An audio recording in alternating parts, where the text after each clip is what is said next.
अस्सलाम वालेकुम। उम्मीद है आप सब खैरियत से होंगे। मैं हूं डॉक्टर आकिब जवेद। आज की वीडियो उन लोगों के लिए जिनको रात को नींद नहीं आ रही होती है, ख़ास तौर पे जब उनके ये हाथों में सनसनाहट हो रही होती है, तो इस वजह से उनकी रात को नींद डिस्टर्ब हो रही हो, या ऐसे लोग जिनके हाथ में वीकनेस हो, ख़ास तौर पे ये जो पहली 3 उँगलियां इनमें। तो ये वीडियो उन लोगों के लिए है। ये एक कार्पल टनल सिंड्रोम होता है जिसमें ये होता है कि हमारी ये जो पहली 3 उँगलियां और ये तीसरी आधी उँगली ये इन्वॉल्व होती है। इसमें ये होता है कि हमारी इन तीनों उँगलियों में सनसनाहट होती है।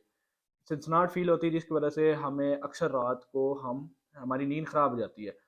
उसके अलावा ये होता है कि ये जो हमारी 3 उँगलियाँ होती हैं ये नमनेस का शिकार हो जाती है। मतलब इसमें ये होता है कि ये सुन्न हो जाती हैं एक किस्म की। तो बेसिकली इसमें ये होता है कार्पल टनल सिंड्रोम में कि हमारी एक नर्व होती है मीडियल नर्व। तो वो मीडियल नर्व हमारी इस जगह से गुजर रही होती है, यहाँ पे बोन्स और लिगामेंट्स मौजूद होते हैं, तो यहाँ से एक नर्व गुजरती है जिसको हम कहते हैं मीडियल नर्व। तो ये मीडियल नर्व इस ये 3 उँगलियों और ये जो चौथी हाफ उँगली यहाँ तक इसको ये सप्लाई कर रही होती है। तो ये जब इसकी कंप्रेशन होगी, तो इस कंप्रेशन की वजह से ये कार्पल टनल सिंड्रोम होता है। ये कंप्रेशन किसी वजह से भी हो सकता है। फॉर एग्जांपल अगर आप कहीं गिरते हैं तो उसकी वजह से भी हो सकता है। उसके अलावा प्रेगनेंसी में मोस्ट कॉमनली हम देखते हैं, और उसके अलावा ये फीमेल्स में बहुत कॉमन ये देखा जाता है। मेल में भी होता है लेकिन ये फीमेल में बहुत ज़्यादा कॉमन देखा जाता है। उसके अलावा जिन लोगों को कार्पल टनल सिंड्रोम होता है उनमें ये होता है कि उनसे ये जो डोर हैंडल होते हैं वो नहीं खोले जा सकते हैं, कोई काम नहीं होता है।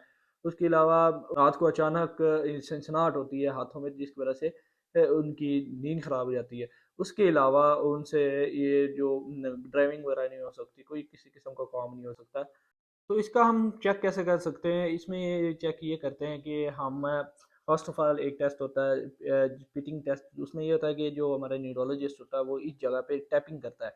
जब इस जगह पे टैपिंग कर रहे होते हैं तो यहाँ पे इन उँगलियों में सनसनाहट फ़ील हो रही थी इस जगह पे। तो ओ एक ये टेस्ट होता है, इसके ज़रिए पता चल जाता है। उसके अलावा एक और टेस्ट होता है, क्या ये हमारे जो हाथ होते हैं इसको हम ऐसे करते हैं, ऐसे करके जब रखते हैं तो उससे ये जो मीडियन नर्व होती है ये और ज़्यादा कंप्रेस हो जाती है।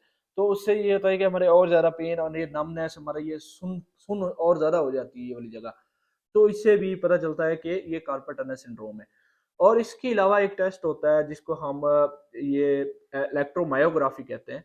तो ये एक न्यूरोलॉजिकल टेस्ट होता है। इसमें ये नर्व्स की जो कंडक्शन होती है उसका पता चलता है कि नर्व सही काम कर रही हैं या नहीं। तो इसके ज़रिए भी ये डायग्नोज़ होता है। अगर हम इसके इलाज के बारे में बात करें तो इलाज में बेसिकली ये होता है कि एक हमें स्प्लिंट पहना दिया जाता है तकरीबन 3 से 4 हफ्ते के लिए। तो वो एक स्प्लिंट होता है, वो इससे ये होता है कि ये जो हमारी व्रिस्ट होती है, मतलब ये जो कलाई होती है, तो ये इसकी मूवमेंट नहीं होती है।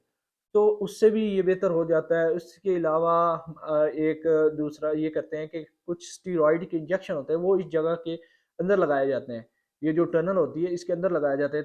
अभी उससे अगर अगर इन दोनों चीज़ों से फ़र्क ना पड़े, तो फिर जो डॉक्टर होते हैं वो सर्जरी करते हैं। बेसिकली एक माइनर सी सर्जरी होती है। उसमें ये होता है कि ये जो कंप्रेशन पड़ रही होती है मीडियन नर्व पे, तो वो कंप्रेशन को रिलीव किया जाता है। तो ये जो सर्जरी वगैरह करते हैं ये न्यूरोलॉजिस्ट होते हैं। उसके अलावा अगर आपको इस तरह की कोई सिम्पटम्स वगैरह आ रही हैं, तो आपको चाहिए कि आप किसी भी न्यूरोलॉजिस्ट के पास जाएँ, ताकि वो आपको इसका प्रॉपर ट्रीटमेंट कर सके।